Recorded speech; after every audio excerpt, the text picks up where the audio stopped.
Yes, reka ndabaramutse ndonga ndabaha ikaze mu mwese akunze ibiganiro cyane kuri Linux TV. Ona ko mudukurikana hagiye atandukanye, mudukurikana ubona mu gisagara ca Bujumbura, abari hagati mu ntara mu gihugu ndetse no ku migabane igiye itandukanye igize isi. Ona ko mushobora kudukurikana ku rubuga rwacu rwa Facebook ndetse na YouTube kandika Linux TV, ariko kandi ni kiganiro Linux Sport mugiye kuza murakurikirana biciye hano kuri Linux TV. Nuko ndabatumirire gukanda novuga ndetse no gufyonda aho kuri subscribe ndetse mukagira ama partage kugira ngo mushobore gufata iya mbere kuronka ibiganiro bica hano novuga kuri Linux TV. Ijwi muko murumva ndetse muko muranabona ku mashusho ni Elvis Junior atazira bura matari nije ngeke kuza ndabashikiriza kino kiganiro ca Linux Sport bica hano kuri chaîne yacu ya YouTube Linux TV. Nuko na makuru meto bateguriye ariko aravugwa hano ku butaka bw'u Burundi ku mugabane wa Afrika ndetse no ku mugabane wa Buraya, ariko ahanini turaza kuba duhagarara hano ku butaka bw'u Burundi na cyane cyane ku migwi yacu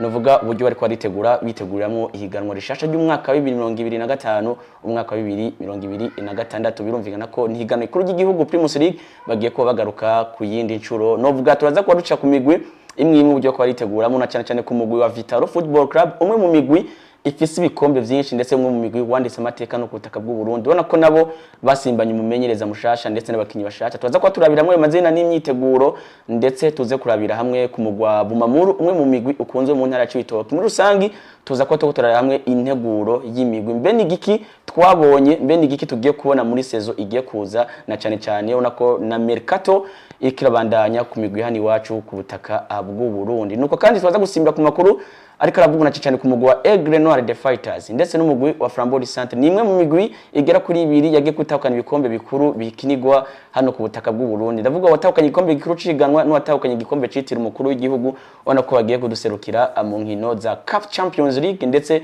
na Confederation Cup. Turaza kurabira hamwe igura n'igurishwa ku myiteguro mbe ino migwi igera kuri 2 bagiye kutwereka akahe kabijya gatandukanye n'indi migwi yagiye kuba iduserukira igatazira yoye. Mbe kwino migwi igera kuri 2 two kwitega iki, mbe biyubatse gute, byose turaza ko tubirabira hamwe. Akindi tuza kurabira hamwe ni abasore b'abarundi basanzwe bakina hanze y'igihugu, ndava ku mugabane wa Afrika ndetse no ku mugabane wa Burayi, uburyo bariko baritwaramo bano basore bacu barundi, byose turaza ko cako mu buryo bumeze neza cyane. Ikindi naco turaza gusimbira ku mugabane wa Buraya nayo sanda karavugwa ni igura n'igurishwa novuga ku mugabane wa Buraya Real Madrid ndetse no mu FC Barcelona. Ubona ko nabo bariko bariyubaka. Ni equipe ya Real Madrid ititwaye neza mu gikombe c'isi, ariko ubona ko ikibazo n'ubundi kibandanya kwa Xabi Alonso umumenyereza mukuru w'umugwi wa Real Madrid, n'ubundi abandanya gonga imiryango ku murongozi wa Real Madrid Florentino Perez. Ndetse no kwa FC Barcelona ikibazo cy'ubutunzi kirabakomereye, abakinyi bose baza kurondera baja kudodorera ko kukanywa biza kwitabirarangira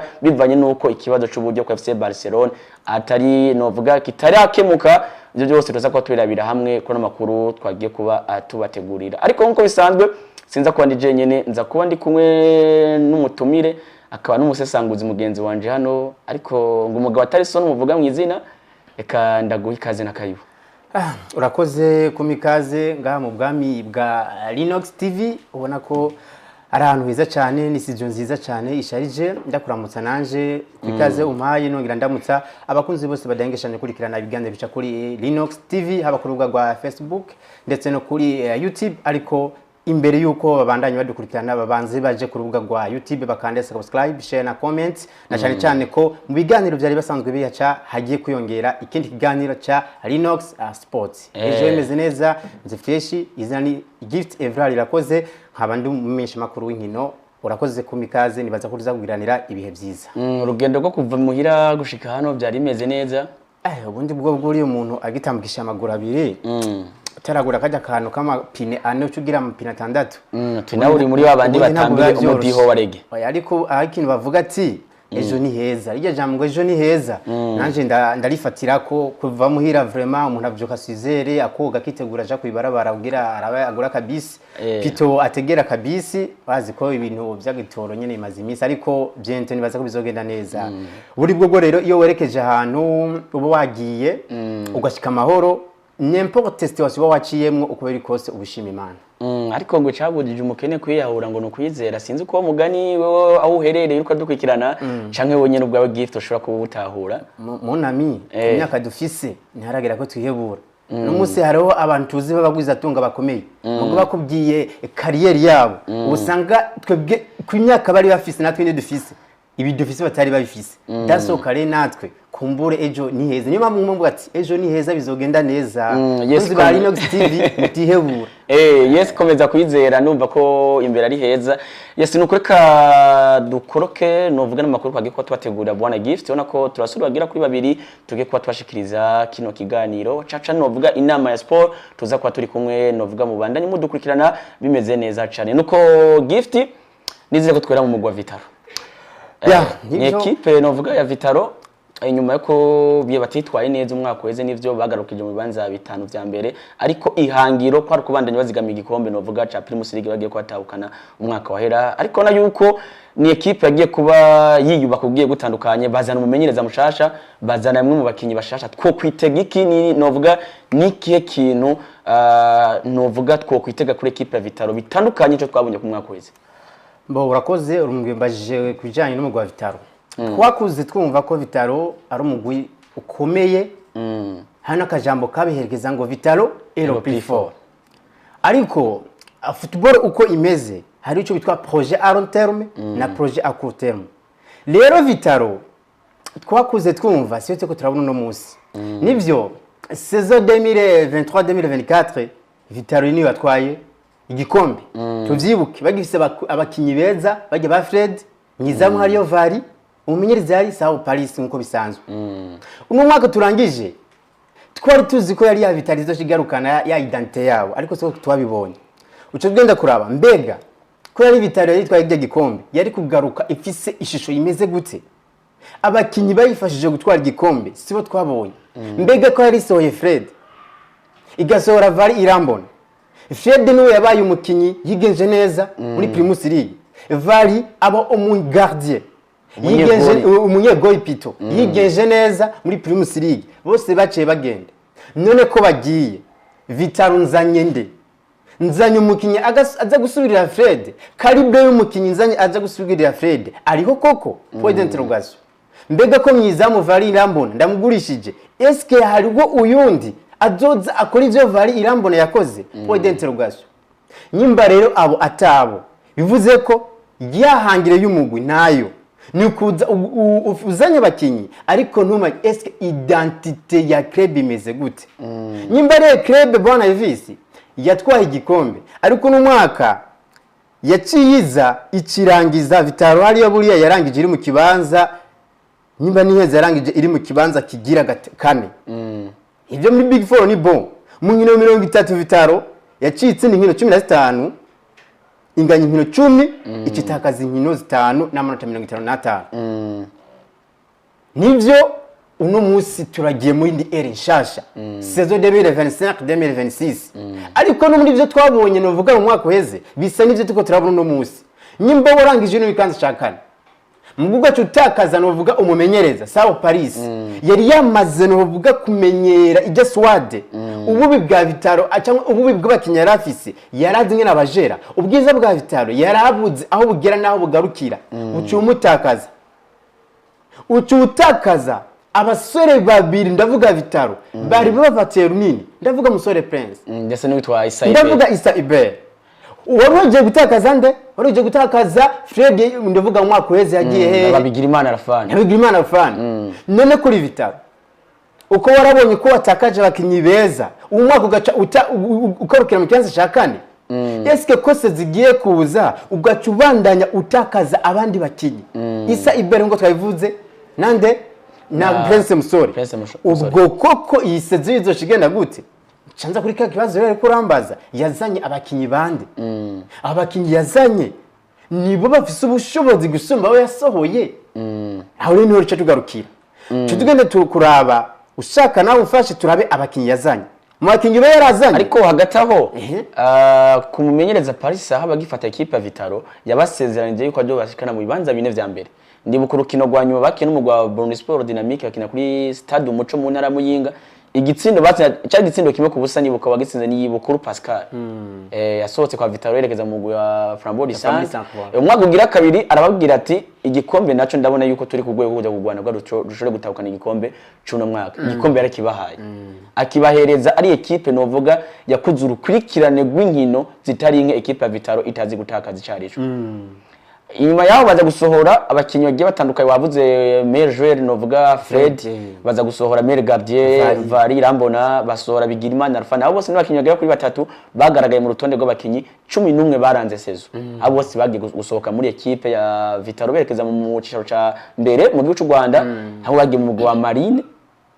bagiye mu mugwi wa Marine ubundi aje mu mugwi hari Fred yagiye muri Bugesera ntariko nanavugwa yagiye muri Mukura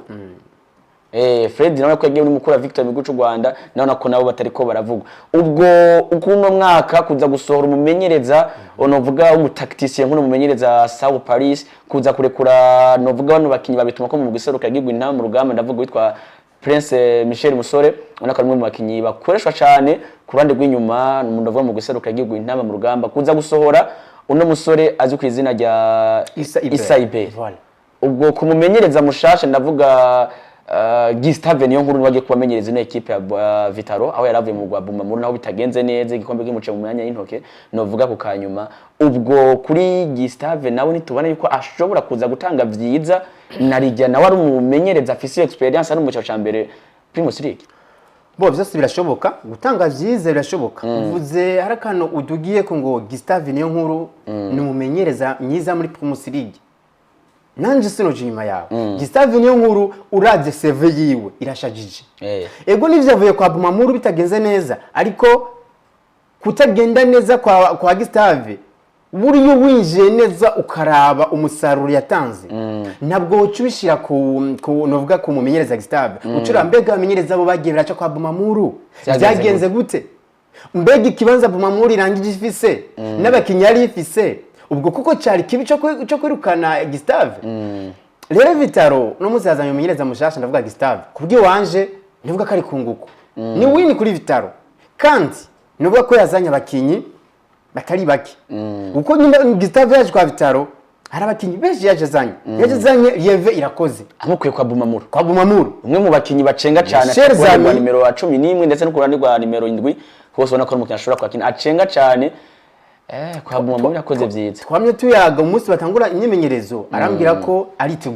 ariteguye kuza kwerekana impano yiwe ndetse yaragiye kambwira ko indoto ziwe ko ari gukinira umugwi wa Vitaro ariko burya ayo majambo je kwangisi nkunda kuyemera twikubise gato ku mugani wa Buraya umukinyi wese akinya kwa Real Madrid cyangwa kwa FC Barcelona Chelsea Arsenal n'ahandi muri conference de presse aje gusinya akubwira ko zari indoto ziwe bundi ni wabonye witwa Morata kubwira ati indoto ziwe ko ari gukinira umugwi wa Galatasaray rero n'umunsi wari ko urambwira ko Gustave niyo nkuru hari ico baje guhindura mu gwa Vitaro biracashoboka ntarukino na rumwe turabona barakina muri Primus League imyimenyerezo yiwe turakunda kurikirana n'umunsi yazanye Cedric Irambona amukuye kwa Kanzo United azana bazira Leonard yazanye Frank igira ubuntu avuye kwa Royal Vision arazana Amis Junior mukinyi mwiza kwa Kanzo United acara Simba arazana Leonard Bazira ariko muri Magarangi Boys batazira token munyama uno musore rero hano hantu ndaza guhagarara ku kintu c'umubano Bazira Leonard ndakwibutse ko igice ca mbere cihiganwa yagikinye muri equipe ya Bumamuru ishambe turangiye ishambe ni umwaka uheze yakiye muri equipe ya Bumamuru akiye muri equipe ya Bumamuru haza kutumvikana cyangwa kugenda umubano mwiza n'umumenyereza Gustave Izaragaragaye mu nkino yagenda kuba amukinisha mu minota 3 iyindi minota ntanayihabwe mu kibuga ariko no munsi umumenyereza mukuru kandi ni Gustave niyo yatumye uno musore asoka kwa equipe ya Bumamuru aja gukina mu cyaro ca kabiri afasha equipe ya Magara Young Boys uyu no musore n'umukinnyi wa Magara Young Boys nibuka umwaka wabo wa mbere bari kubona ba Jean Claude Girumugisha batazira musauze baduze arabakinya boy ko mu cyo ca kabiri bashika mu cyo ca mbere bari kubona bitwa ba Jangini kamukanya n'ubwo gucu Rwanda mu magaju uno mukinyi nawe nimwe bakinyi beza bafashije equipe ya Magara Young Boys kuduga mu cicaro ca mbere uno musi rero baje guhurira kandi muri equipe ya Vitaro kandi urabona ko azananye n'umumenyereza mushasha nakunda dugenda kubwira abakinyi basa nabaje nuvuga kubongera inguvu mu mugwi wande umugwi wa Vitaro cyangenda kwa Musongati baragiye barikubita bazana Esangi Ekongo nawe yaraje uno munsi n'umukinyi wa Vitaro bace baragenda kwa Etincelle bace barazana nta kwitimana Rajabu bace baragenda kwa Olympique y'Ikigali barazana Randi Ndayishimiye bashagenza kwa Kanza United bite Kanza United bwana bariko barayisahura kandi ni wa muntu yavuze ngo iyo ngo uwuguruye ngo umuyaga urinjira Kanza United uravye abakinyi bariko barabasahura ugacura imyiteguro yabo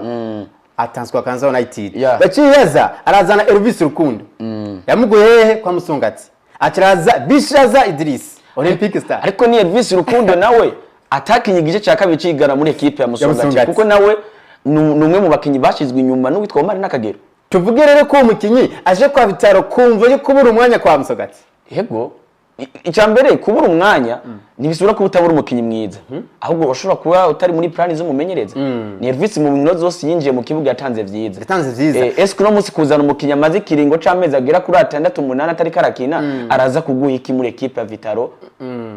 ariko nawe dusanzwe tuzi uno munsi umumenyereza aje kwa Vitaro Gustave Niyonkuru ni umutaktisi kandi sinibaza ko yirekretema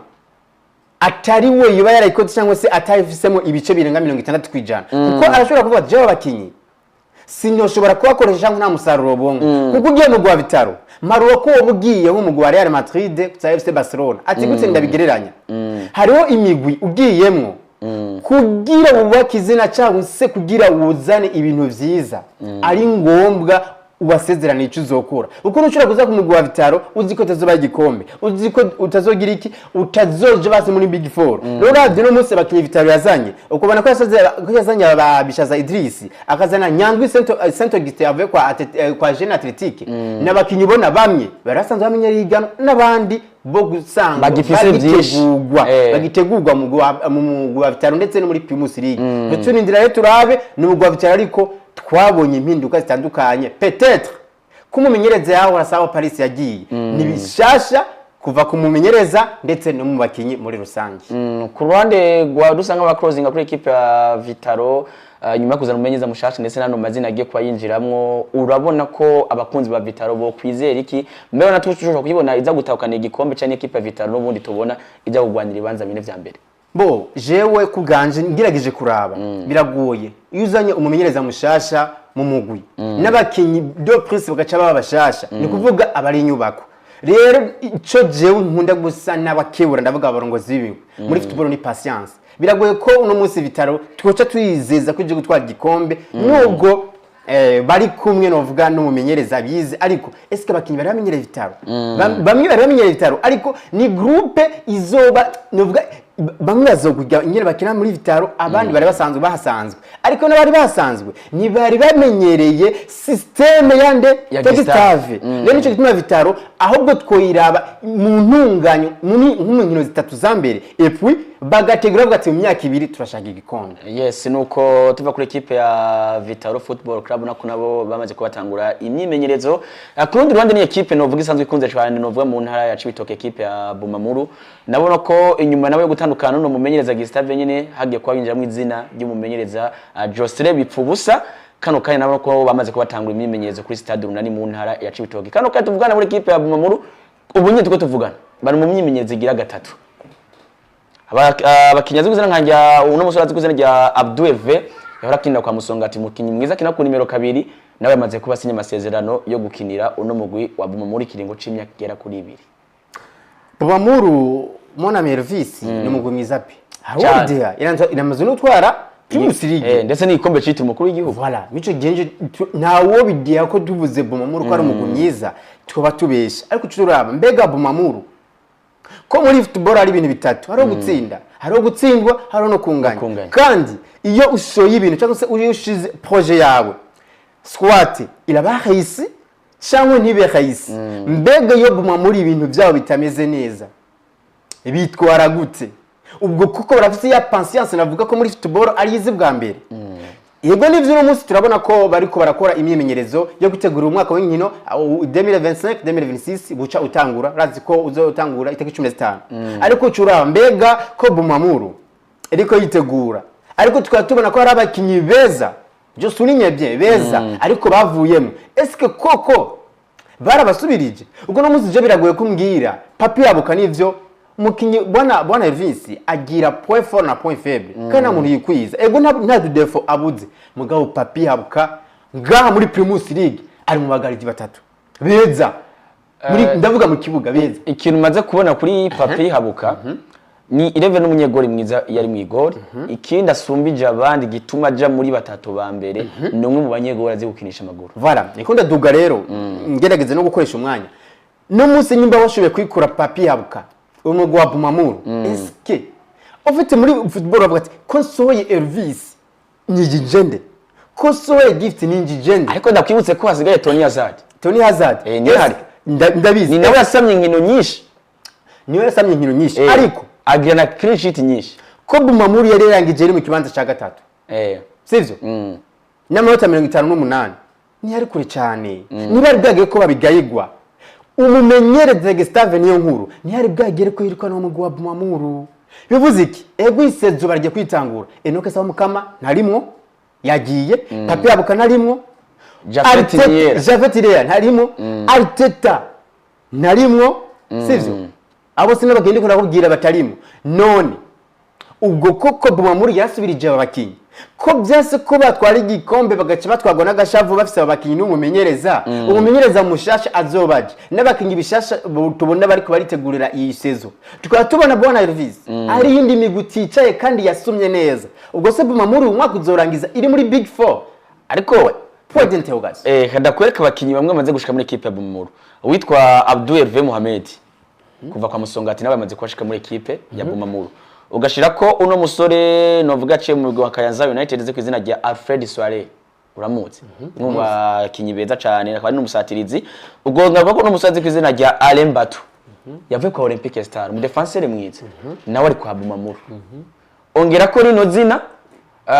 y'uno musore yaciye muri message ngo artire nibikora yahora kwa muri Dubai ibintu nivyagenze neza urisiri ko ariko kina muri Dubai urisiri Dubai ariko arakina sure ariko nuko gusihiganwa ryabo bidateye imbere nabo nibaze ko ari football amateur ntabwo uri ku rwego novuga muze makungu ariko yari yamaze kwerekeza mu gihugu ca Dubai no musore nawe byari ko biravugwa yuko no musore ashobora ko ararondegwa n'imigwi hanze y'igihugu ariko mu myimenyerezo igera kuri 2 ndetse n'uyu munsi umumyezo ugira gatatu bakora muri equipe ya Bumamuru aratiye nibikora rimwe turaza kuba ndibaza ko aramubona hari yanye mu buryo bw'amashusho atiye nibikora yamaze kuba agaragara mu mwambaro wa Bumamuru binavugwa nawe n'amasezerano agiye ko yasinya mu rwa Bumamuru urumva ko anyumva ko nayo n'amazina yaje muri equipe ya Bumamuru narigi mumenyereza ari byose bipfubusa yabahaye n'igikombe muri equipe ya Bumamuru bisigwa ko ayize nini mvukira mu ntara cy'ibitoke yabaye mu migwi komakomye nka za Aigle Noir yavuye muri equipe ya Kiyovu mu gihugu cy'u Rwanda bitagenze neza nawe ariko aragarutse muri equipe ya Bumamuru yagiremo ibihe vyiza ubwo ntashobora kuza kubaka equipe ya Bumamuru akayishikana kure gusumba Gustave atayigejeje byose birashoboka ariko biragoye je ko nkonvenka ukambwira ko aje kubaka Bumamuru gusumba Gustave yayigejeje ati gute nyimba twarabonye Olivier niko batazira mutombora byaranse akavayo bitameze neza tugaca tubona budakeye kabiri Gustave nawe biranse n'umunsi baciye bazana nikuvuga mu myaka idashika nine basinyije amenyeze bagira kuri batatu sivyo amenyeze bagira kuri batatu haraje witwa Mutombora hacu witwa Michel tuhaboye voilà haza no mumenyereze ya Gustave niyo nkuru uno munsi yongeye gushikirwa no witwa Jostre bifubusa umuntu raca yibaza eske ikibazo kiri kubamenyereza cyabure ikibazo kiri mu mugwi nakubwiye muri football muri Primus League hajya n'imigwi 16 si ngombwa ko wamutwara ibikombe si ngombwa kuza ivyumviro vyawe cyangwa se projet yawe ibe reisi ahubwo uburongozi bwa Bumamuru burakwiye kwiga ikintu ego nivyo amafaranga barashora muri bo ariko byanse ibintu byose nibice biharugwa kumimenyereza ahubwo baramuha ni muri projet myaka 2 iyi projet myaka 2 bwana mumenyereza kanaka ni mu buri umwaka ube fail ariko undi mwaka ube successful utuzanira igikombe ariko uno munsi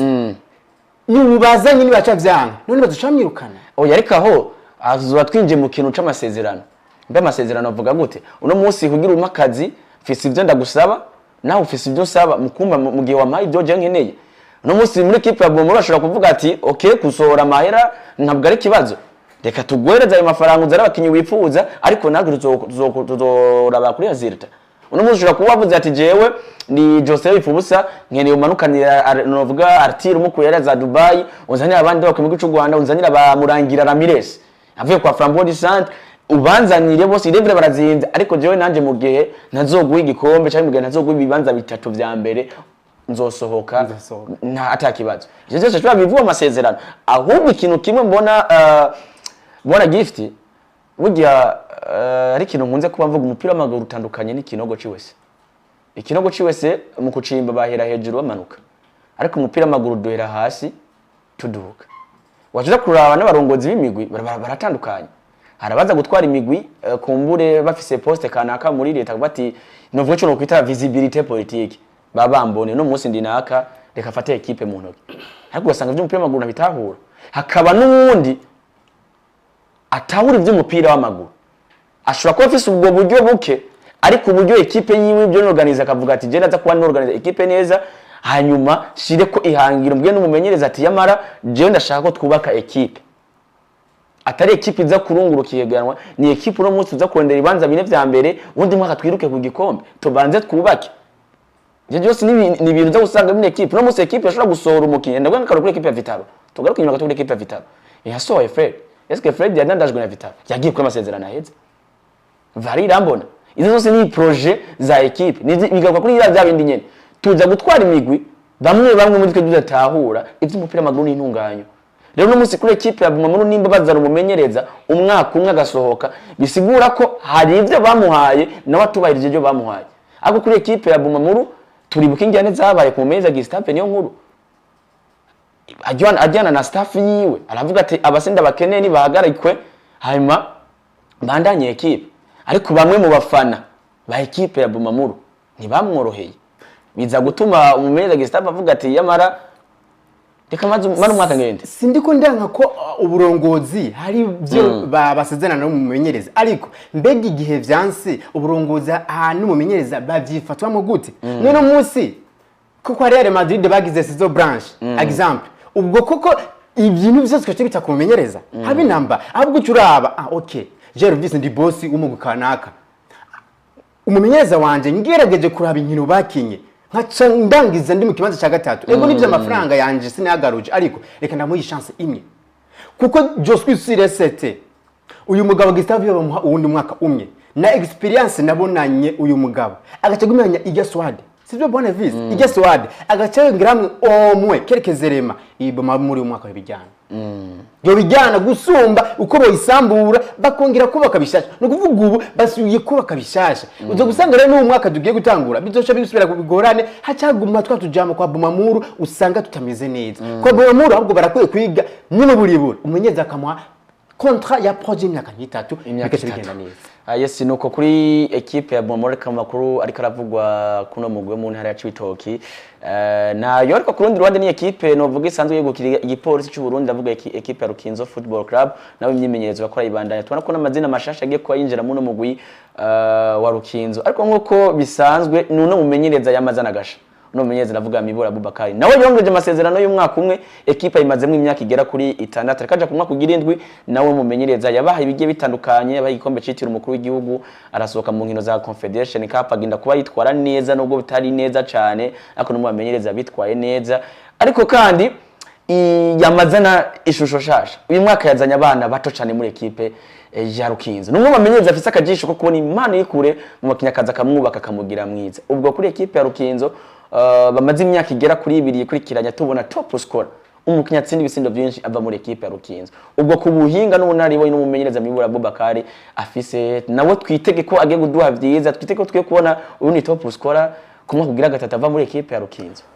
bo equipe ya Rukinzo Football Club umugwi wegukira igipolisi cy'u Burundi turazi ko ni umugwi mwiza mwaka uheze batwara ruserukiye muri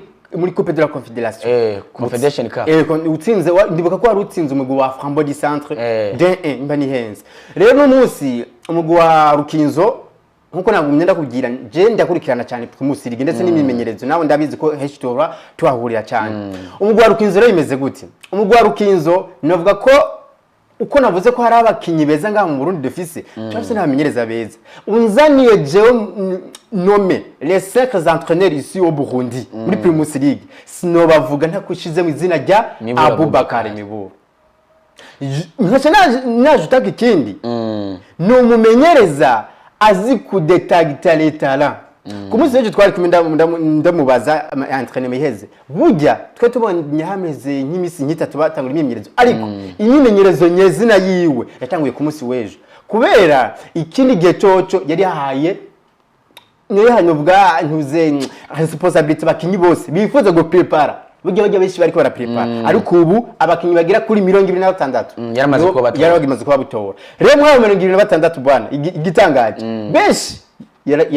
yarakubuye bigaragara yuko kugira ngo atangure imyimenyerezo yari afise effective iwe imaze gukwira yarakubuye ni kuvuga mu 26 10 bonyene nibo bari basanzwe bakina mu rwarukizo abandi 16 nibashasha bazanye n'uwatsinze ibitsindo byinshi mu cicaro ca kabiri Merveille batazira Tami yatsinze ibitsindo 9 na assist 4 muri poule B yakina mu mugwi Alegepie Dilac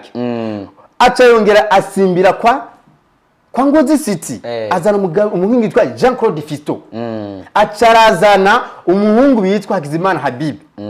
bareboni ba Bido ba Fed na Krotimana icyantangaje rero hariho n'abakinyi yazanye tamugo bafise ayambwiye ko afise ikintu yabona mu mukinyi acongera azana abakinyi babiri nawe biboneye ejo bwanje basanzwe bakina 3e division rero no musi Gaere benshi baramuzi Gaere kwa message ngozi nzagenda neza wareye nawe nari hajya kandi n'abakinyi beza aba ba Chancha Mose vraiment nagakinyi nkunda mugabo urazi yarahasanzwe wese ni hari ariko hari ikintu canahangaje ko n'umumenyereza kubona umukinyi nka Chancha Mose yaravuye muri equipe ya Muzinga 10e division atani birenze yakoze ariko ukamubona mw'impano ukamuremamwe icizere ukaza kumutanguza mu nkino zo ku mugabane wa Afrika ubundi bwo Confederation Cup Chancha Mose nkino zose zirakweze ziraziki twakwiranye ikiganiro n'ujya mugabo ibura ambwiye ati Chancha Mose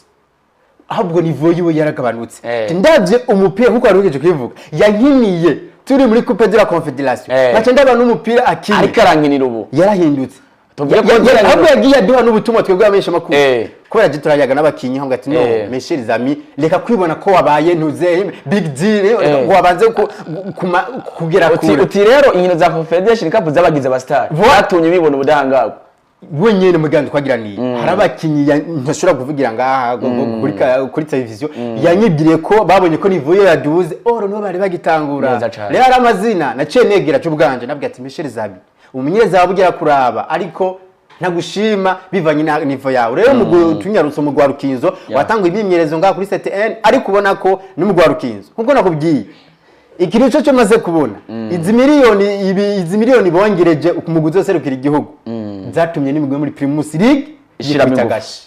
nukubona ko ni kuri equipe ya Rukinzo ku yindi migwi itandukanye nka za Burundi Sport Dynamique nabo bagiye kubatangura imyimenyerezo ku munsi w'ejo ndetse na Kayanza United nabo nyine ku munsi w'ejo niho batanguye imyimenyerezo nizera ko vuba cyane zuba n'intonde zagiye kwaje mu mugwa Kayanza United ndetse n'umugwi wa Burundi Sport Dynamique nuko dusimbire ku makuru karavuga cyane ku myiteguro ku mugwi wa Flambeau Centre ndetse n'umugwi wa Aigle Noir Fighters equipe ya Aigle Noir yagiye kwitahukana igikombe navuga cihiganwe kuri igihugu ukano kayatuvugana bari muri Afrika y'Epfo amaze kwakira n'inkino zigera kuri zibiri babandanya bitegura ni equipe novuga se jambere ruseruke mu nkino za CAF Champions League tuko tuvuga CAF Champions League kuko ni equipe buryo uri kiriteguramo ubona ko birengeye kwitegura ihiganwa gihani wacu ni equipe iri kiritegura ku rwego mpuzamakungu wowe uja gukora novuga pre-season muri Afrika y'Epfo ntabwo ari ikintu coroshe watwaye equipe yose na staff bana ko atari ikintu kiba coroshe bwana gift twitegeke rero kuri equipe ya Aigle Noir uburyo yaguzemwo uburyo iri kiriyubaka n'uburyo kiriteguramo two kwitegeke kwino equipe bitandukanye n'iyi migwi nka za Bumamuru iyi migwi nka za Flambeau Centre imigwi igiza Vitaro uburyo bitwaye mu nkino za CAF Champions League nikiye kintu equipe ya Aigle Noir iri kiraremamwo nk'icizere mu bafana nikiye kintu gitandukanye dushobora kubona kuri equipe ya Aigle Noir umugwi wa Aigle Noir Fighters yo mu ntara ya Mukamba kuva aho batwariye igikombe navuga ca Primus League saison 2024-2025 n'umugwi directement unumvikana ko wacumenya kuri qualifier uzoserukira mu nkino za CAF Champions League kubice gihe sinze ko warabonye ko baci baguma bakora imyimenyerezo kandi banatumira imigwi itandukanye yo umuntu mbere yo kuyitegura neza wibuke ko babanje guca bakwina n'umugwi witwa Kasulu Generation aho se hari umuntu mbere yo kwitegurira UEFA Champions League benetegurira uwo mwaka w'ingindi ugiye gutangura wibuke ko Egenwa yatsinze ibitsindo 2-0 baco baraza bakina n'intama mu rugamba z'abadashika n'imyaka 23 babanje gukina na De Congo Vietnam De Congo Vietnam ho na nibereye makamba babatsinze ibitsindo 3-0 ariko ije De Congo abantu ngakadevuzwe abantu batababeshi ije De Congo si ya De Congo ya mbere habe namba si ije De Congo kina première division ni De Congo B sivyo bacho baza bakina na national badashika n'imyaka 22 batarize imyaka 23 batsinda ibitsindo 2-0 bacho baza barakina na Amazuru iyo basanzwe bari hehe muri Afrika y'Epfo iyo bakuze ibitsindo 3-0 bacho baraza bakina rero ku munsi w'Imana na Jomo Cosmos ibitsindo 3-0 ariko Jomo Cosmos ikina mu cicaro ca gatatu inico ca gatatu ariko iyo Mazuru ikina mu cyo ca mbere Mazuru ikina mu cyo ca mbere mugana barakubiswe rero Aigle Noir ifise umenyereza mwiza Jimmy Ndayizeye ifise abakinyi beza nimba no musi twarabonye muri ubushimwe bariko gutanga twarabonye Revelation Jordan yavuye kwa Aigle Noir twarabonye meilleur gardien yavuye kwa Aigle Noir twarabonye n'uwaranze Primus League yavuye kwa Aigle Noir Karimu hatashe ubushimwe bugera kuri bune rero nakiri muto Rajab yatahukanye agashimwe umukinyi twari neza gusumba abandi Karimu Kamana umukinyi novuga umunyegori ni Jamal umumenyereza no witwa Jimmy Ndayizeye rero Aigle Noir urabona ko nkuko ari kurabivuga bari muri press zone hehe mu gihugu ca Afrika y'Epfo uko amatwi ansumira byahindutse kuno musi cyangwa je barakina urundi kintu rwa gatatu bace bazi genekirezo rya 29 uvuga mardi rero uriko urambaza ati eske imyiteguro yabo eske iri efficace yo kugenda kuduserukira muri UEFA Champions League mes amis ntitubeshe biragoye ucuraba mbega Aigle Noir abakinya ifise nabo yazanye maraso mashasha uno musi dizo par exemple bagiye guhura na Yanga dufate bagiye guhura na Simba oya tureka na Simba Mamelodi Sundowns dufate kuri equipe ya Yanga kuko igikomere nibuka igikomere twagize gikomeye nuko batizwa izina novuga gihabo 10 kuri equipe ya Vital 10 ibitsindo 10 ku busa kuri equipe novuga yatwaye igikombe gikuciga atandi gitsinda kimwe ibonye mu igore ry'umugwi wa Yanga bana ko byari ibintu bimara match nibyo umupira w'amaguru birashoboka ariko kuri equipe Aigle Noir nibaze ko umunzane uba kuri equipe ya Yanga mu gihe twotombora equipe nka Yanga ubona ko equipe Aigle Noir ishobora kwaza nikunde duga kwanza kuri squad bafise ni squad nziza turabonye muri Primus League yaravyerekanye ndetse baca baragenda gusuma rero je hano ufite ikibazo eske basumye gute amaraso mashasha ni babakinyi beza gusumba babakinyi bari muri Aigle Noir no munsi yaje azana mugisha Abdul Latif avuye kwa Interstar aho Jovalide n'umukinyi mwiza pe kuko wibuka nari abari muri Afrika y'Epfo niwe yatsinze mu bitsindo 3 batsinze niwe yatsinze ibitsindo 2 kandi no mu bitsindo batsinze Kasulu Generation yaratsinze igitsindo uvuze iki kuri mugisha Abdul Latif aho ni sawa ariko yacagenda kwa Muzinga azana Sadiki Farai yaravuye kwa Muzinga muri deuxième division yarakino kwa Vitaro no musore rigeze kuba kina muri equipe ya Vitaro ariko ugarutse mu cyicaro ca kabiri eske izi transfer nize kwitegurira kuja guhangana na Yanga na Simba cyangwa nize kwitegurira no gukina muri Primus League nyimba basumye kwitegurira Primus League aho ni sawa mugabe ibi amazina bazanye nyimba yo kwitegurira kuzosohoka igihugu bawingana na Yanga bahura na Simba biragoye cyane uko cyugenda kwa Olympic Star uzanye Ramadan Omar yego n'umukinyi mwiza ugiye kwa Rukinzo uzanye Zeyimana Juma abo se bakinyi beza ariko abasaba kinyi beza bakoja kwitegurira Yanga Simba Mamelodi Sundowns n'izindi muri recruitment bakoze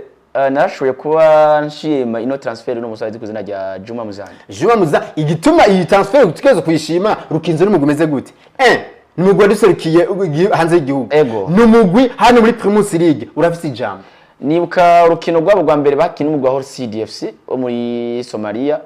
turawutsinda mu rukino mu nkino zikurikira twahuye n'umugwi wa Sporting Sfax yo mu gihugu ca Tunisia nawo n'umugwi yubatse amateka hano mu ngano wa Afrika uravye uburyo equipe Rukinzo yitwaye revre barasohotse bari hanze kuko ino zose bazikiriye muri Tunisia ni equipe Rukinzo ubona yuko bagerageje kwitwara neza muri effectif yabo. Uno musore Juma Muzandi yagerageje kwerekana ibaro vyiza. Rero gura nka equipe nka Sporting Spazier ukitwara neza kandi bwanje vyandemye mwicizere ko kubande kwa Aigle Noir mu bwugarizi ari kumwe nuno Nikora Kanyamukenge shako ba Kevecho Itunge nabo bazi kwakosha mu guserukira gihe umwana kiri muto. Ndabona yuko ndi wanje ino ni yakitima nziza bakoze. Ku rundi ruhande nashimye kuno musore azi kwizina rya uno musore bagiye kubazana muri equipe novuga Omar umunyegoro ave kwa Olympic Star nivyo urekuye Jamari na yandi mahitamo yarari ko kuzana Omar umumenyereza mwiza Pito n'umugarije mwiza nambonye bakina na Dokongo Dujete umumenyereza n'umugarije goma ameze neza ariko jewe sinazi ariko aba ni bari kuri karibire guza guseruka muri champions. Yes kuko na experience baragira kuri equipe ya Aigle Noir nuko no kunindi tukaraba mbere izogenda gute ariko rukuraraba amahigwe nivyo dutangwe kubivuga kirikare ariko ku mahigwe ku mugo wa Aigle Noir n'ubundi tubona yuko impingi kiri ndende mu buryo bw'inyubako na cyane kuzana bamwe mu bakinya experience kuko no munsi muri equipe ya Yanga basimbira muri za Brazil basimbira muri za Al Ahly bakazana bamwe mu bakinyi bakomeye bagasimbira twarabonye baja muri Irlande du Nord hariya mu mugwi wa Dunganone Swift bazana no musore z'ukizina rya Bigirimana Gaël w'umurundi umwe bakinyi bakeza Newcastle mu gihugu cy'Ubwongereza baramuzana ariko ubona ko baze gukura umuntu muri Irlande du Nord ukamanukana muri igano rya Ligue Kubara muri Tanzania ushobora yuko ari equipe novuga zimaze kuba azitahura no mu buryo bw'inyubako bakamenya ibyo bastora n'uburyo bazobigarura ubundi bwo ntabwo twavuze ko basumye nabi no twabugereranyije n'imigwi bagiye guhura exemple twabonye imigwi igikombe cy'isi c'imigwi sivyo tufate Aigle Noir igiye guhura n'umugwi umwe kanako muri Afrika y'Epfo tubeshanye oya raba ingene equipe ya Melody yitwaye ubunyeduye na Melody ufise ku busatirize Sadiki Farai avuye muri Muzinga azokoma ko zari nicure apari kuvuga ngo basumye nabi hari namba basumye neza ariko twagero uruhe basumye neza par rapport à quel club nandi hoho ni ibintu byiza ariko ikintu mbona gishobora gufasha Aigle Noir ni iyi precision ariko baragira hariya bashobora kuza hari akanivo gato kaduze ubundi bwo duhuye n'imigwi ya migwi komakomeye Vitali yari 10 naco zirashobora kubige nubwo atavyo twifuza. Yes kuri equipe ya Aigle Noir nuko biko biravugwa maze kwa kiningino zigera kuri zibiri kurundi bandi ni equipe ya Flambeau du Centre. Equipe ya Flambeau du Centre kano kanya nabo bazoruseruka mu nkino za Confederation Cup ko batahukanye igikombe citira umukuru w'igihugu inyuma yo gutsinda umugwa Musongati muri finale gitsindo kimwe ku busa. Equipe ya Musongati isanzwe imenyereza no mumenyereza Jean Dodiendo Di Rukundo nabo imyimenyezo iracabandanya baragiye biyubaka bazana ba Cyber bazana Jafet Nier aragaruka muno mugwi abaye Kongwe bomba bose bari barinjira mu mugwi eske equipe ya Flambeau du Centre nayo two kwitega iki narijebona ko bo imyiteguro ivyo bayitanguye hakirikare ariko nta nkino ariko barakina za precision n'imigwi yo hanze ni nta precision yakora ku migwi yani wacu komakomeye ubwo kuri equipe ya Flambeau du Centre nayo ntabwo dushobora kuza kubona nkuko bakunze kuvuga mu gihugu novuga mu rurimi rw'ifaransa ngo tugiye kwa participa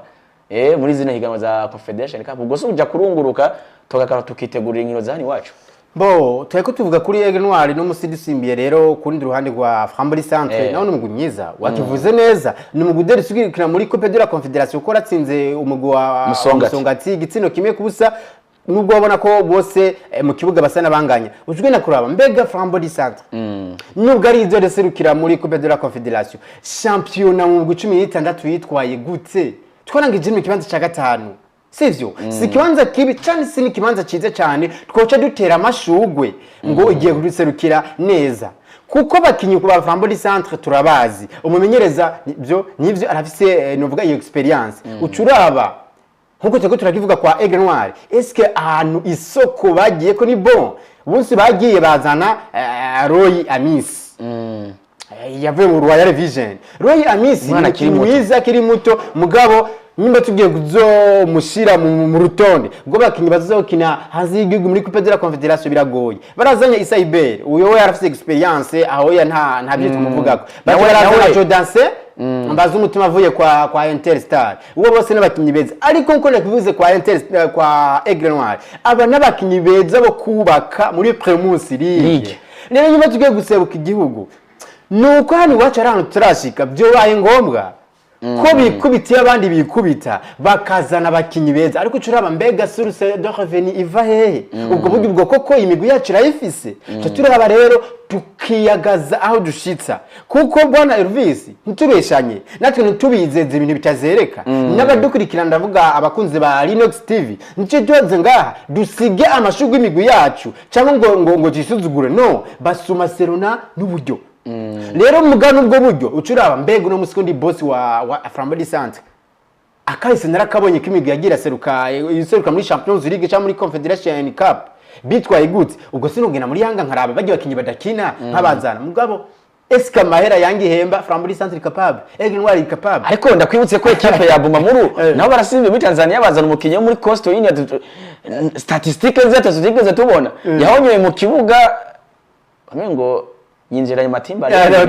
Kanyanga Patrick ujya Kanyanga Patrick nawe yagarutse muri equipe ya Bumamuru avuye he muri Turikiya nawe twarabonye ko yabaye flop nyimba ari umukinyi novuga atari capable yo kuza gukina Aigle Noir ya Bumamuru ni Kanyanga Patrick yaraheze Kanyanga Patrick twabonye saison 2023 aba meilleur buteur nyuma ni meilleur buteur ku bitsinda rero nubwo yabaye meilleur buteur agasoka umukinyi wacu mu Burundi ariko nukuri nivo yiwe ntabwo yawo sinabona ko ari umukinyi wo kuja muri Turikiya kuko ibitsindo 15 oya none uno munsi Kanyanga Patrick agiye muri Turikiya ku bitsindo 15 Destemani iriho yatsinze ibitsindo binga 22 ari he ari muri equipe B muri Maroc muri Faraba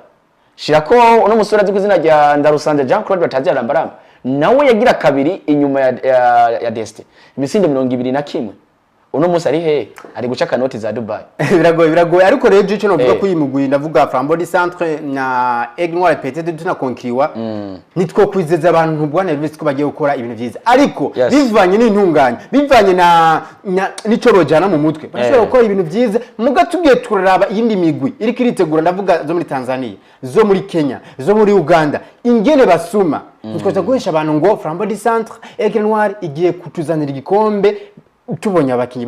baguze ahubwo abakinyi baguze niba abakinyi beza bo kwitegurira Primus League twizere kari yamvugo nyene igiye kugaruka ati twarize byose birashoboka ariko je nakivuze mbere pe abo bakinyi baguze ariko none nuko nabo kwitegura Primus League uyu munsi yamumenyeza w'intama mu rugamba turatakaza inkino ngo twarize amenyeza bimigwi baduserukira mu nkino mpuzamakungu ndavuga CAF Champions League ndetse na Confederation Cup bose bavuga ngo twarize ese tuziga gushika ryari Oya ubundi bwo bware icyo bitwa imvugo mbabarira amatwe kandi nakubwiye nga umupira wacu mu Burundi hari ahantu turashika kuko no munsi John Boss go mugukanaka ndashizemo imiliyoni amajana 3 ma conference de presse kama twagiye mu yabizi Vitali yakubwira ko yakoresheje miliyoni zigera ku majana 5 ugaca wimvira kata nigikomera kimwe batwaye SK hari ni miliyoni amajana 2 bagaruje inyishu oya rero no munsi ababosi bacu bimigwi bugi babirimwo utavuga ngo bariko baranubwa barekonomize cyangwa se ngo bazoyagaruza kubikunda rero mu gihe hataraza novuga ati hariho uburyo bwo kugaruza amahera iyi migwi yacu izirashiramwo cyangwa ababosi bashiramwo bakayagaruza biragoye uzotangara nejo mu boss kanaka yorashira uburyo muri Vitalo cyangwa muri Aigle Noir cyangwa hantu babihevye kubera iki no musifashije umugwi inshuro zitatu nkoreje miliyoni hafi nk'umiliyaridi par exemple nano 10 nkuyemo eske famille yanje zo biriki baho gute cyane bivamo ahubwo rero mu Burundi ikintu gihari hakwiye kwiga novuga intunganye eske imigwi yacu yoziraronka amafaranga gute nubwo twari igikombe ubwo koko barunguka cyangwa se baragaruza ni miliyoni amacanye yes nibaze yuko vuba cyane mu biganiro bigiye gukurikira tuzogerageza kubakorera novuga kubijanye n'intunganyo n'ivyokorwa kugira ngo imigwi yacu ishobore gutera imbere naze ko tuzogenda kuba tubigaruka ko biciyana mu biganiro Linux Sport kuri rubuga rwacu rwa YouTube ushaka kwandika Linux TV mukazoza murabironka mu buryo bumeze neza cyane nova mu buryo bwagutse nuko dusimbira ku makuru ariko aravuga ku bakinyi bacu b'abarundi bakina ku mugabane wa Afrika ndetse no ku mugabane wa Burayi mwijoro ryakeye uwitwa Jean Claude Girumugisha batazira musauza yari yakoze amateka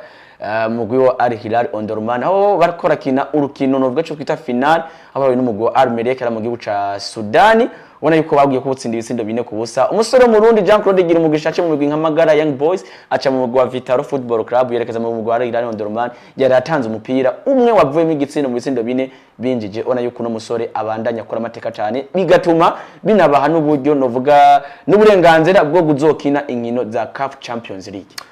Jean Claude Girumugisha bezi bazi kuzina rya Musauza nibaza ko iryo zina le yamaze kuba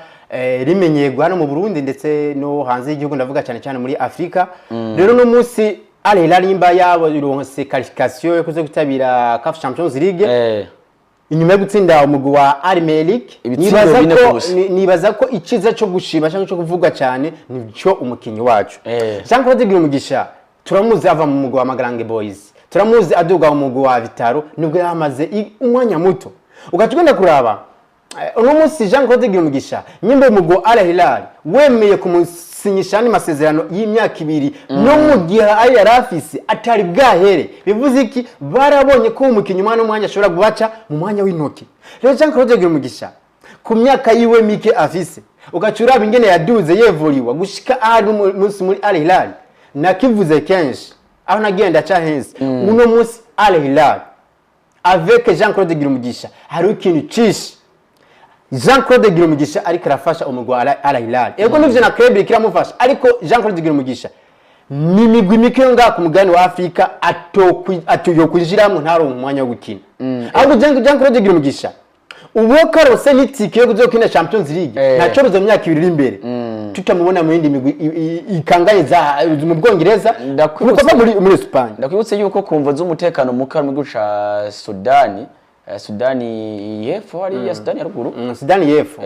anako kwazo cy'umutekano vyatumye equipe Al Hilal Omdurman baje gukina higanwa rikuru ryo mu gihugu ca Mauritania, baza kubona ritahukana bari kumwe n'umugwi Al Merrikh nyene kugira ngo bashobore kubandanya bitegura. Rero muri novuga Sudan bakinye inkino ku migwi igera ku 8 ya mbere myiza bagiye ko bacaguramo kugira ngo bashobore gukina inkino baca mu matsinda 2 kugira ngo bashobore kurondera uzotwahukana igikombe co muri Sudan kugira ngo bashobore kuronka uzobaseruka. Ni equipe rero novuga ya Al Hilal Omdurman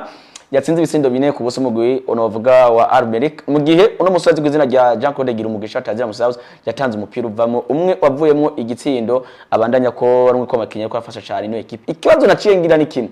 eske no mukinyi novuga yashimwe n'umumenyereza azi kw'izina rya Freiburg yarasanzwe amenyereza no mugwi Al Hilal Omdurman, eske mugwi no mumenyereza yasohoka muri no equipe nagiye karavuga mu migwi nka Young Africans n'indi migwi ubwo ntibishobora kuza gutuma uno musore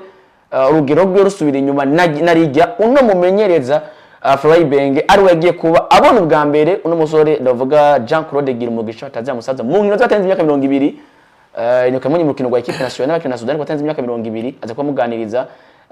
bityo aza kuba mutwara mu mugwi Al Hilal Omdurman yubaka vyiza gushika no mwanya ubwo umugino mumenyereza Freiburg yosohoka muri equipe navuga ya Al Hilal nishobora gutuma urugero rw'uno musore rugabanuka. Mbo ikico tumaze kubona buri mumenyereza wese bivanye na swade abafisi cyangwa se groupe abamaze kubona abakinyi bashobora kumufasha akavuga ati we kanaka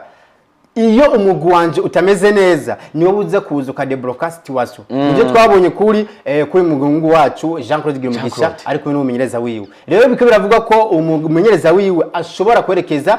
mu gihugu cya Tanzania akava mu mugwi Al Hilal. Jose novuga ko Jean-Claude Girumugisha byoca bimwafecta kubera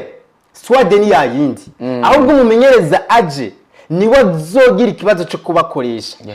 Iyo ni kote yimwe. Iyo ni kote birashobora kumwafecta kubera iki twama twabibonye no ku mugabane wa Buraya hari umumenyereza aza exemple typique cyane gukutwa kwa Real Madrid no kugira Rodrigo Goes n'umukinyi mubi hamwe namba mugabo kumikenyure cyangwa se kuri filosofi z'abamenyereza za Xabi Alonso akugira ko Rodrigo Goes nivyo twibonera nta mukinisha. Rero duce zisigira turaba umumenyereza aje gusubirira Frera Ibenge mu Al Hilal ubwo ko kari mvamo Jean-Claude Girumugisha nitamwimvamo nawe mbega abari hafi y'umugwi Al Hilal bazokomera ko icereka Jean-Claude Girumugisha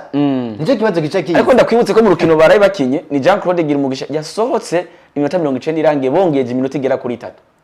niwe yagiye gusubiza ari muri plani z'umumenyereza cyo vyumva kandi bwana Elvis nimba woba uri umuntu utavuga ko Jean-Claude Girumugisha yoba ari muri plani zawe eske umwagiriza iki imyaka ni mike Angelas arayifise aratsinda arasubira inyuma aratanga assist ni n'umukinya karubakirwa ko mu gwiseruka gihugu deja honyene umaze kubutumwa ko mu guserukira igihugu n'umumenyereza aza araba liste mfise niyi abakinyi batumwa ko naba eske umukinyi ninamwikumira abari hafi y'uwo mugwi nkaca ntsindwa nzo kubasigurira iki biragoye rero kuvuga ko Jean Claude Mugisha yohava aba victime n'umumenyereza mushasha aje muri mugwi Al Hilal haguce twimifuriza ni kubandanya tera imbere tukamubona mu mugwi novuga isumvya imazina mu mugwi wa Al Hilal. Yes nuko kurundi rwande ni Frank Nduwimana benshi baramwibuka mu mugwi wa Musongati mu mugwi wa yari mu ntara Muramvya kano kanya mu mugwi wa Gorira mu gihugu cy'u Rwanda ku munsi weje bagiye gukina urukino rwa gicuti novuga n'umugwi wa APR nawo novuga witwaye neza ara mu gihugu cy'u Rwanda azonaseruka mu nkino ku mugabane wa Afrika banako Frank Nduwimana mu itsindo bibiri mu mugwi wa Gorira wagikunganye mu mugwi wa APR Frank Nduwimana agiye kubatsinda mu gitsindo kimwe aza kubafasha gutaha novuga kwitwara neza no mugwi wa Gorira mu rukino rwa gicuti bari banganije no mugwi wa APR. Frank Nduwimana nibaza ko urabizi ni umukinyi hano muri Promotion League yerekanye ijambo n'umukinyi yagerageje kwerekana ko ari umwana muto muga mu mutwe cyangwa se impano Imana yamuhaye ayivyaza umusaruro. Frank Nduwimana turamuzi kumugwa Musongati aca ku ruhande yari umukinyi mwiza aba defenseur benshi bari mu guheba bariramanta abonye afite baro ariko nivyo yaraye novuga afashije umugwa wa Gorira mu kunganya ibitsindo bibiri ku bindi ariko je namwe nabivuze iyo umukinyi avuye muri Promotion League akerekeza mu gihugu cy'u Rwanda sindabiga yape habe namba ariko hari wabakinyi jewe ku bwanje ndi nka management wiwe nombwe ati no peti tuza kwanza wundi mwaka umye uzosohoka usohotse uko je no kwemeza neza nivo Frank yarafise muri Musongati je urabona ko yasubiza inyuma uno musari muri Gorira kuko uno musi yaguma muri Musongati dizo par exemple agacakina ni finale bakinyi na Flambeau du Centre ndazi ko Frank Nduwimana uno musunika